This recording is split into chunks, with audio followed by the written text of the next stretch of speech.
골로새서 3장 18, 19 두 절 말씀, 성경적인 부부 생활에 대한 하나님의 가르침은 무엇인가? 창세기에 하나님의 천지 창조를 주의 깊게 살펴보면 창조의 완성이 무엇이라고 되어 있습니까? 하나님께서 태초에 천지를 창조하시는 첫째 날 빛이 있으라 하시며 빛이 있었다. 둘째 날 궁창을 만드시고, 셋째 날 바다와 육지를 나누시고, 넷째 날 해와 달과 별들을 만드시고, 다섯째 날 모든 식물, 생물들을 만드시고, 마지막 날 동물을 만드시고, 동물 만드신 뒤에 마지막 아담과 하와, 다시 말하면 가정을 만들고 난 뒤에 창조가 완성되었습니다. 창조의 완성이에요? 뭐예요? 가정이라는 겁니다. 아담과 하와의 가정이 바로 창조의 완성입니다. 가정은 영혼의 보금자리입니다. 가정의 가장 기본적인 중심축은 부부예요. 이 부부관계가 행복하면 가족 공동체 모두가 행복하게 되고, 부부관계가 무너지면 어떤 가정도 건강해질 수가 없고 행복해질 수가 없습니다. 유명한 에리 프롬이 사랑의 기술이라는 책에서 사랑은 저절로 되는 게 아닙니다, 사랑은 감정이 아니라 실천입니다 라고 말하면서 사랑도 훈련이 필요하고 노력으로 얻어야 하는 기술이라고 말합니다. 노력하지 않으면, 연구하고 실습하고 함께 계속해서 배우지 아니하면 충분한 사랑을 마음대로 나타낼 수 없습니다. 서툴게 마련입니다. 그러면 가장 아름다운 성경이 말하고 있는, 하나님께서 말씀하시는 이 부부의 가장 아름다운 요소, 부부가 가져야 할 자세는 어떤 것인가? 오늘 골로새 성경은 우리에게 분명하게 말해주고 있습니다. 첫 번째, 부부에게 주께서 하시는 말씀, 사랑과 순종을 요구하십니다. 먼저 아내에게 이렇게 말합니다. 아내들아, 남편에게 순복하라고 말합니다. 여기 순복한다, 복종하라는 휘포타세스라는 헬라어로 되어 있습니다. 순종하다, 종속시키게 하다라는데, 휘포타소라는 단어에서 왔습니다. 휘포라는 무엇 무엇 아래, 무엇 무엇에 의하여, 이런 뜻입니다. 그리고 타소라는 말은 두다 또는 듣다, 그런 뜻입니다. 이 복종이라는 단어를 영어로 하면 submit, S-U-B-M-I-T, 서브라는 것은 아래요. subway, 지하철이죠. 서브웨이, 지하철. 물론 패스트푸드 서브웨이도 있지만 그런 서브웨이가 아니고요, 지하철, 아래 철도, 그래서 서브웨이입니다. 서브 미트, 아래에 미트란 말은 to hear, 듣다, 그 다음에 거기에 두다, 아래 둔다. 아내는 남편 아래에 있어야 돼요. 똑똑하고 상관없어요. 똑똑하고 안 똑똑하고 상관없습니다. 그가 자라온 배경, 그의 친정 어떤 교육, 친정에서 있던 배경이 전혀 상관없이 아내가 되는 순간 남편 아래 있어야 된다, 그런 말. 이건 제 이야기가 아니고 하나님 말씀이에요. 혹시 마음에 걸리면 하나님 앞에 시비를 거시길 바랍니다. 자발적인 복종과 겸손의 전적인 헌신을 의미합니다. 아내의 남편에 대한 헌신은 마치 교회가 그리스도에게 복종하는 것처럼 하라고 말합니다. 아내들아, 남편에게 복종하라, 교회가 그리스도께 하듯, 죽게 하듯 하라고 말하고 있습니다. 왜 그렇게 하라고 말하는가? 성경 계속해서 보십시오. 마땅하니라, 주 안에서 마땅한 일이라고 말합니다. 기억나십니까? 자녀들아, 내 부모를 주 안에서 순종하라, 이것이 옳으니라. 왜요? 하나님의 명령이니까. 이 말씀 마찬가지입니다. 아내들에게 하는 하나님의 명령이에요. 그리고 이 일은 마땅하니라. 자녀들아, 너희 부모를 주 안에서 순종하라, 이것이 옳으니라, 이것이 마땅하니라. 그게 옳다는 표현과 마땅하다는 표현, 똑같은 표현입니다. 주 안에서 마땅한 일이기 때문에 엔퀴리오, 주님 안에서, 영어로 in Christ, 그리스도 안에서라는 말입니다. 그것이 마땅한 일이다. 마땅하다는 말은 거기에 속하여 있다, 적합하다, 부응하다. 여자를 만드신, 아니 여자를 아내로 만드신 하나님께서 계획하신 일은 그렇게 해야 가장 부합하게, 아내를 만드신 하나님의 뜻에 가장 적합하게 부응하는 일이라, 그런 뜻입니다.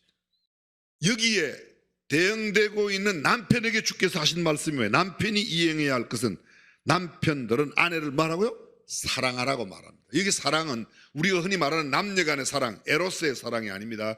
부부간에는 남녀간의 사랑하듯이 그런 사랑이 아니고 아가페의 사랑입니다. 하나님께서 조건 없이 죄인을 사랑하셔서 독생자를 보내주신 그 사랑, 값없이 자기 백성을 사랑한 것처럼 자기 아내를 사랑합니다. 아내가 어떤 행동을 하든 어떤 언사를 하든 어떤 태도를 갖든지 상관없어요. 남편이 어떤 태도에 상관없이 아내가 순복해야 하는 것처럼 아내의 어떤 행동에도 그 행동과 상관없이 남편은 아내를 사랑할 책임과 사랑할 권한만 있습니다. 남편에게 권위가 있어요. 근데 그 권위가 아내를 억압하거나 아내를 주눅들게 하거나 아내를 공포로 몰아가는 그런 권위는 하나님께서 준 권위가 아니라는 겁니다. 무슨 권위만 있어요? 아내를 사랑할 책임과 사랑할 수 있는 권위만 있다는 겁니다. 그렇습니다. 그리스도가 교회를 사랑하신 바로 그 사랑, 무조건적인 사랑으로 남편들 역시 그 아내를 사랑하라고 이야기하고 있습니다. 성경 계속해서 말합니다. 남편들에게 내 아내를 괴롭게 하지 말아라. 괴롭게 하지 말아라. 막 괴롭게 하는 남편들이 많은가 봐요. 그래서 하나님께서 괴롭게 하지 말라고. 이 괴롭게 하지 말라, 괴롭히지 말라는 말의 뜻은 이런 겁니다. 몹시 상대방을 기분 상하게 하지 말아라. 견디기 어렵게 하지 말아라. 아내가 견디기 어렵도록 그렇게 만들지 말라는 겁니다. 이건 제 말이 아니고 주님의 말씀이에요. 그녀들을 지속적으로 내가 스스로 괴롭히지 말아라. 남편이 되는 순간부터 언제까지? 죽음이 갈라놓기 전까지 아내를 괴롭히지 말아라. 아내가 되는 순간부터 죽음이 갈라놓기 전까지 남편에게 순복하라. 그것이 옳은 일이라고 말합니다. 화성에서 온 남자, 금성에서 온 여자, 아마 책 읽으신 분들이 꽤 계실 겁니다. 어느 날 망원경을 통해서 금성을 보던 남자가 자기들과 비슷하면서도 다른 종이 그곳에 있다는 것을 보게 됩니다. 금성을 방문하여 보니 거기에 여자가 있었습니다. 그래서 남자들이 여자를 데리고 지구에 와서 살면서 부부의 삶이 시작됩니다. 화성 남자와 금성 여자가 함께 살게 된 겁니다. 남자와 여자는 같은 인간이면서도 다른 존재입니다. 이것은 참 오묘합니다. 하나님이 태초에 남자와 여자를 만들었습니다. 같으면서도 달라요. 다르면서도 같은 존재입니다. 하나님은 이 둘을 짝지어 주셨으며 부부라고 부르셨고 거기에 결혼 제도, 가장 먼저 하나님께서 아담과 하와의 결혼 제도를 만드시고 쉬운 현대말로 바꾸면 하나님이 친히 주례를 하셨습니다. 이러므로 남자가 부모를 떠나 그 아내와 연합하여 둘이 한 몸을 이룰지라. 이 주례사예요. 부부는 사랑에서 맺어진 게 아닙니다. 아담과 하와가 연애 몇 년 하고 결혼했죠? 여러분 성경에 안 나와요? 안 나와요? 제 성경에도 안 나와요. 그건 안 나와요. 연애를 한 게 아닙니다. 그냥 아담을 잠들게 하고 아담의 갈빗대를 취하여 하와를 만들고 그 하와를 아담에게 하나님께서 이끌어 왔습니다. 그랬더니 아담이 뭐라고? 이는 내 뼈 중에 뼈, 내 살 중에 살이라. 어떤 연애 과정을 거치지 않았습니다. 서로가 뭐가 예쁘고 뭐가 좋아서 무슨 능력이 있어서 재능이 있어서 그런 게 갖추어서가 아닙니다. 그냥 만났습니다. 부부로 만났기 때문에 그때부터 뭐예요? 아내는 남편에게 순복하고 남편은 아내를 사랑하고 괴롭히지 않는 관계로 살아간다는 겁니다. 전 어제도 결혼 주례를 하였습니다만 가정에 가장 필요한 게 뭐예요? 세로는 가정에 가장 필요한 거. 어떤 사람들은 건강을 중요하게 생각하고 어떤 사람들은 돈을 중요하다고 어떤 사람들은 좋은 전자제품을. 그러나 가정에 가장 소중한 것은 사랑과 순종인 줄로 믿습니다. 이것이 성경이 말하고 있는 것입니다. 돈이 좀 없어도 건강이 좀 약해도 내가 많이 가지고 있는 게 없더라도 사랑하면 얼마든지 이겨낼 수 있습니다. 그러나 반대로 사랑이 없으면 아무리 돈이 많고 아무리 갖춘 전자제품과 좋은 가재도구들이 많아도 아무리 건강해도 그 건강은 오히려 폭력이나 될 수 있고 상대방을 괴롭히는 것이 될 수 있습니다. 힘들고 어려워도 사랑 있으면 얼마든지 견뎌낼 줄로 믿습니다. 인생에 있어서 가장 어려운 문제가 무언가?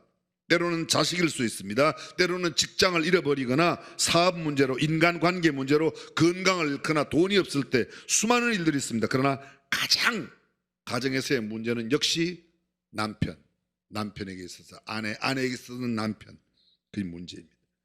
어느 누가 그런 말을 했습니다.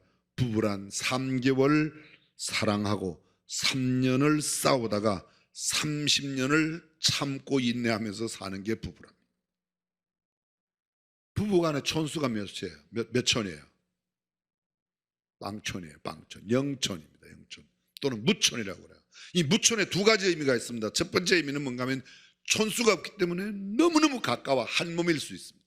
반대로 촌수가 없기 때문에 미워하기 시작하면 무지무지 멀어질 수 있고 금방 원수가 됩니다. 금방 원수가 됩니다. 그 어떤 관계보다 험악한 관계가 될 수 있다는 겁니다. 너무 가까워서 내가 너 같고 네가 나 같은 그런 관계가 있는가 하면 너무 힘들고 어려워서 너와 나는 영원히 왼수처럼 살아가는 그런 경우도 있습니다.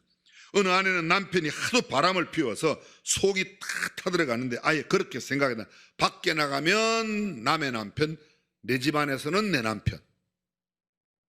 상당히 지혜로운 것 같죠? 근데 이 정도 되면 끝난 겁니다. 더 이상 가정이라고 말할 수 없는 것입니다. 행복한 부부와 어떤 모습인가? 오늘 성경이 이야기하고 있는 그대로입니다. 남편과 아내가 모두 행복하고 모두 경건하고 거룩할 때 참된 행복한 가정이 될 수 있다. 사랑은 순종에서 나오고 순종은 사랑하기 때문에 나오는 겁니다. 아내가 남편에게만 순종하는 것이 아니라 남편도 아내를 사랑함으로 그를 얼마나 아끼고 보호하는지를 보여주어야 합니다. 남자들은 세 여자 말만 잘 들으면 된대요. 첫 번째 여자가 엄마, 두 번째 여자가 아내, 세 번째 여자는 내비게이션에 나오는 여자 말이에요. 근데 저는 오늘 성경적으로 말합니다. 그 어떤 여자의 말보다 중요한 것은 하나님의 말씀을 들을 때 참 행복이 있는 줄로 믿습니다. 내비게이션 따라가다 보면 길 막힐 때 있죠. 그 내비게이션 여자 목소리 좋다고 따라갔다는 난리 날 수가 있습니다. 엉뚱한 도로 갈 수가 있어요. 꼭 옳은 게 아닙니다. 하나님의 말씀만이 절대 기준이에요.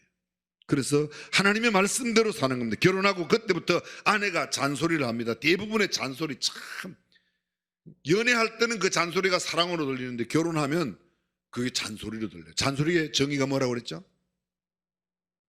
옳은 소리인데 기분 나쁘게 하는 거예요. 죄송해요. 저는 이런 것을 여러분들에게 다시 이렇게 리마인드 시키기가 싫은데요. 예전에 원로 목사님 가정에 늘 사모님하고 주르디 사모님하고 원로 목사님 가정에 문제가 생기는 게 뭐 때문에 생긴대요? 치약. 김장한 목사님은 밑에서부터 쫙 짜어 올려서 치약을 짜시는데 사모님은 중간에 아무데나 눌러 치약만 나오면 그냥 이렇게 양치하신다고 그러잖아요. 그죠? 그래서 김장한 목사님 치약에다 써놨대요. 내 치약 쓰는 사람은 죽여버리겠다. 그거 뭐 어디를 짜서 써나 결국은 끝까지 한국 사람들 막 싹싹 밀어가고 쓰는데 그 별건 아닌데 그 싸울 일도 아닌데 그죠? 모르겠어요. 우리한테 재미있게 들려주시려고 지어낸 이야기인지 진짜 그런지는 저는 같이 안 살아봐서 모르는데 결국은 그렇습니다. 서로 사랑하면 단점을 알고 지적하는 것이 아니라 그 단점을 내가 대신 메워주고 잘못된 것이 보이면 저걸 내게 보여주신 것은 나를 그 사람 곁에 두어 그것을 보완하라고 함께 도와드리라고 주셨다. 그것이 진정한 사랑의 관계입니다. 그런데 잘못된 점을 자꾸 지적합니다. 부부란 나의 단점을 서로가 채워주는 겁니다. 아내가 들어간 부분은 남편이 채워주고 남편이 들어가 있는 부분 아내가 채워주는 겁니다. 사랑과 순종은 다름을 인정하기에 서로 배려하는 것이고 서로가 단점을 가지고 있기에 나의 것으로 채워주는 것이라 이렇게 말할 수 있습니다. 서로가 부족하기에 이해해주고 서로가 약하기 때문에 도와주고 서로가 모자라는 부분을 함께 이루어가는 겁니다. 부부가 휘몰아치는 폭풍을 만날 때 싸늘한 냉기가 도는 한겨울을 만날 때에도 서로 부둥켜 안으면 따뜻하게 지날 수가 있습니다. 가정을 결정적으로 허무는 것은 내 안에 있는 사탄의 문제. 최초의 가정 아담과 하와의 가정이 뭐 때문에 무너졌습니까? 사탄인 뱀이 와서 그들을 무너뜨린 겁니다. 최초의 부부인 이 아담과 하와가 사탄에 의해서 그 가정이 파괴된 것처럼 우리가 영적으로 건강하지 않으면 사단의 괴계, 소위 사탄의 공격을 막아낼 수 없습니다. 가장 건강한 가정을 이루는 부부관계의 근본은 아내도 남편도 아내도 내가 성령 충만하고 내가 영적으로 건강해야 외부의 어떤 사탄의 세력도 악한 마귀의 세력도 이겨낼 수 있는 줄로 믿습니다. 그래야 됩니다. 지금 참 쉽지 않습니다. 아내가 남편에게 잘 순종하지 않습니다. 남편이 아내를 사랑하지 않습니다. 사랑과 순종으로 말미암아 행복한 가정을 이루는 저와 여러분이 될 수 있기를 주님의 이름으로 축원합니다. 두 번째로 부부 사이는 인내와 협력이 필요하다. 세상을 살다 보면 원치 않는 일들을 서로에게 행할 수가 있고 만날 수가 있습니다. 가정에서 예상 밖의 이야기가 참 일들이 많이 터집니다. 근래에 코로나 문제 때문에 미국은 실직자가 4천만 명이 되었대요. 4천만 명. 미국 인구가 3억 5천만 명입니다. 그중에 4천만 명. 일하지 못하시는 어린아이들 빼고 나면 일하는 사람들 가운데 상당수가, 지금 한국도 마찬가지죠. 코로나 때문에 직장에 모두가 근무할 수 없으니까 자동으로 실직을 당할 수밖에 없습니다. 어제 그제까지만 해도 가게 문이 막 흥황하게 돌아갔는데 일꾼이 필요 없어졌습니다. 실직하게 되어 있습니다. 예상치 못했던 아내나 남편의 병, 자녀들이 그렇게도 괜찮게 생각했던 자녀들이 일탈을 해버려서 집을 나간다든지 사업이 어려워 부도가 난다든지, 그 이외에도 내가 자라온 배경이 다르기 때문에 성격의 차이라든지 수많은 문제가 일어날 수 있습니다. 환경적인 문제보다도 어떤 것보다도 가장 큰 문제, 돌발적인 사태로 일어나는 이런 문제들이 가정의 위기로 다가옵니다. 그때 서로의 신경이 날카로워지고 서로가 거칠게 부부싸움을 할 수가 있습니다. 가정이 어려움을 겪을 수 있습니다. 그때 내가 먼저 인내하는 거예요.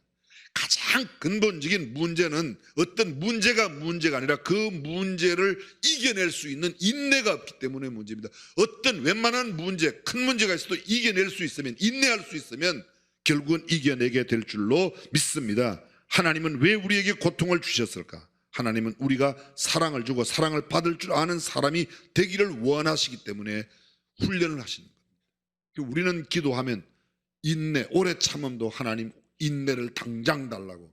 인내는 기다림으로 배우는 것이지 당장 받는 게 아닌데 기다리지 못하면, 인내하지 못하는 것이 문제.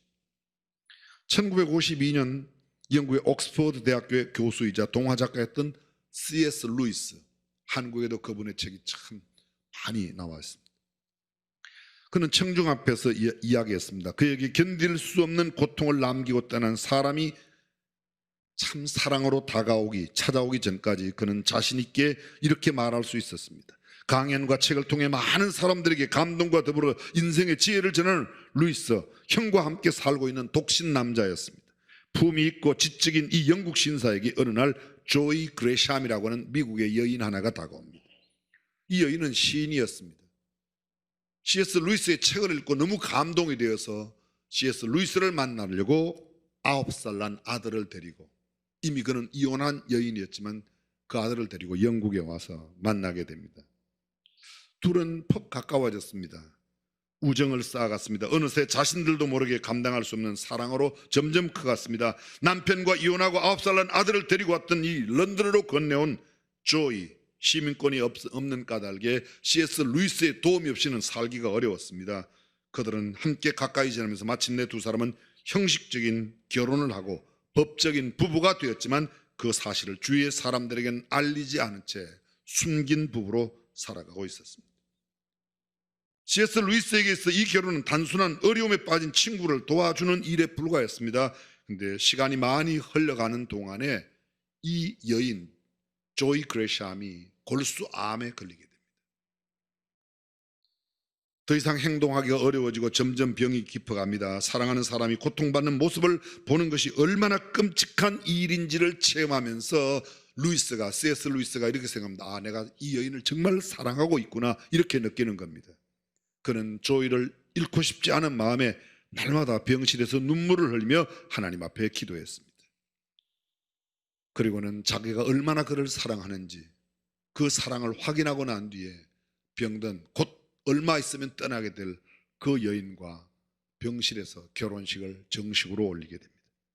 조이와 루이스는 병원을 나와 처음이자 마지막으로 여행을 떠납니다. 인생의 가장 행복한 순간을 맞습니다. 그러나 그것은 잠시뿐 조이의 병은 더욱 깊어지고 이별의 시간이 가까워집니다. 루이스는 밤새 조이 옆을 지키며 그녀를 너무 사랑하는 것을 용서해달라고, 제발 사랑하는 아내를 데려가지 말라고 간절히 하나님께 기도했습니다. 그러나 조이는 당신을 무척 사랑했어요, 이젠 쉬고 싶어요라는 짤막한 말을 남기고 그는 눈을 감았습니다. 조이를 잃은 루이스에게 그리움은 너무나 큰 고통이었습니다. 루이스는 짧은 사랑이 남긴 긴 고통을 언젠가 조이가 했던 말을 되뇌이면서 이렇게 정리합니다. 지금 겪는 고통은 그때 누렸던 행복의 일부라는 말을 남기게 됩니다. 아내의 병, 남편의 실직, 자녀의 일탈, 사업의 부도 등 이런 모든 것을 함께 지고 가야 할 사람은 부부밖에 없습니다. 그 누구도, 내 친구도, 다른 사람들 다 떠나갑니다. 어떤 날 대부분의 경우에 부모님이 나보다 먼저 떠나거나 그렇게 가까이 지냈던 친구도 이런 일이 깊어지면 내게 그렇게 매일 찾아올 수 없습니다. 그러나 부부는 어쩌면 그들과 함께 24시간 같이 있는 존재입니다. 서로가 인내하고 필요할 때 협력해 줄 수 있는 부부로 살아가는 일, 참 행복인 줄로 믿습니다. 행복한 가정의 가장 아름다운 방법, 서로를 이해하고 용납해 주는 것. 이해하고 용납해, 기다려주고 참아주는 것입니다. 그럴 때 이런 이해와 용서의 창문, 기다림과 인내의 이런 삶이 있을 때 행복한 가정이 될 줄로 믿습니다. 한자로 사람인자를 쓸 때 이렇게 서로 기대어 있는 모습을 쓰는데 인간은 서로 기대어 사는 것입니다. 그래야 온전하게 살 수 있습니다. 더 이상 긴 설명 드리지 않습니다. 사랑하는 성도 여러분, 저와 여러분들이 서로를 의지하고 인내함으로 조금만 더 참고 조금만 더 참아 드디어 하나님께서 예비하신 축복을 누리는 행복한 저와 여러분이 되시기를 주님의 이름으로 축원합니다. 마지막 부부가 행복한 방법 또 한 가지가 있습니다. 그것은 부부 사이의 대화와 서로 타협하는 것입니다. 부부 사이가 좋으냐 나쁘냐는 그 둘 사이의 대화를 들어보면 금방 알 수 있습니다. 한 5분만 대화하면 알 수 있습니다. 5분만 대화하는 모습을 들어보면, 이야기 주고받는 모습 보면 저 사람들 관계가 좋은지 안 좋은지 알아요, 몰라요? 잘 몰라요? 대화가 뭐죠?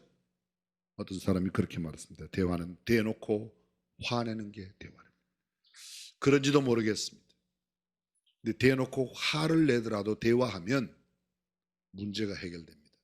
대화가 끊어지면 끝장납니다. 우리는 룻기서 1장에 보게 되면 모압으로 내려갔던 나오미의 이야기, 그리고 그것에서 만난 두 자부 오르바와 룻 이야기가 있습니다. 오르바는 그 족속과 그들의 신에게 돌아가고 룻만 붙여쳤습니다. 그 룻과 나오미 사이에 이방 족속에, 우리가 이미 알고 있는 대로 민수기에 보면 이방 사람들은 이스라엘 총회에 들어오지 못하는데 10대뿐만 아니라 영원히 들어올 수 없어요.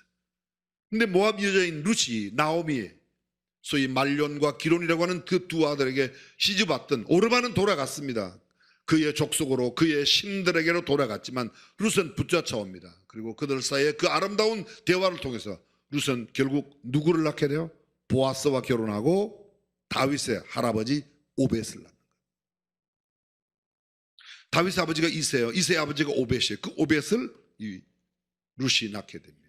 이방 여인이지만 그건 예수님의 족보 가운데 들어갑니다. 어려운 가정, 도저히 불가능한 하나님의 말씀의 원리도 맞지 않는 그 가운데도 그들은 아름다운 믿음의 대화를 나누었습니다. 어머니의 하나님이 내 하나님이 되고, 어머니 죽는 곳에 내가 죽겠습니다. 어머니가 머무는 곳에 나도 머물겠습니다. 신앙적 결단과 그들의 대화가 그들의 아름다운 삶을 만들어냈습니다. 힘들고 어려운 문제라도 우리가 함께 이야기하면 가장 악한 대화가 가장 선한 전쟁보다 선합니다. 무슨 소린가 알아들으세요? 전 남북 간에도 이야기, 대화해야 된다고 생각해요. 대화 안 되는 거 그냥 한방, 그런 생각 하지 마세요. 전쟁이 뭔지를 몰라서 하는 소리지.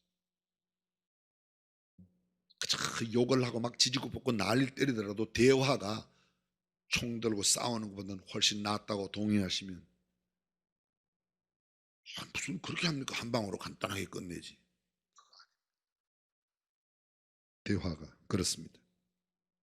하루의 일과를 마무리하며 그 나라에 있었던 일들을 서로 대화로 풀고, 며칠의 여행을 끝난 뒤에도 서로에게 있었던 이야기를 함께 나눌 수 있을 때 아름답고 행복한 가정을 이루게 될 줄로 믿습니다. 오늘 저와 여러분들의 가정이 이런 행복한 가정 되어 수많은 사람들에게 거룩한 모습, 아름다운 모습을 보여주고 하나님께도 큰 복을 받아 누리는 행복한 삶 되시기를 주님의 이름으로 축원합니다.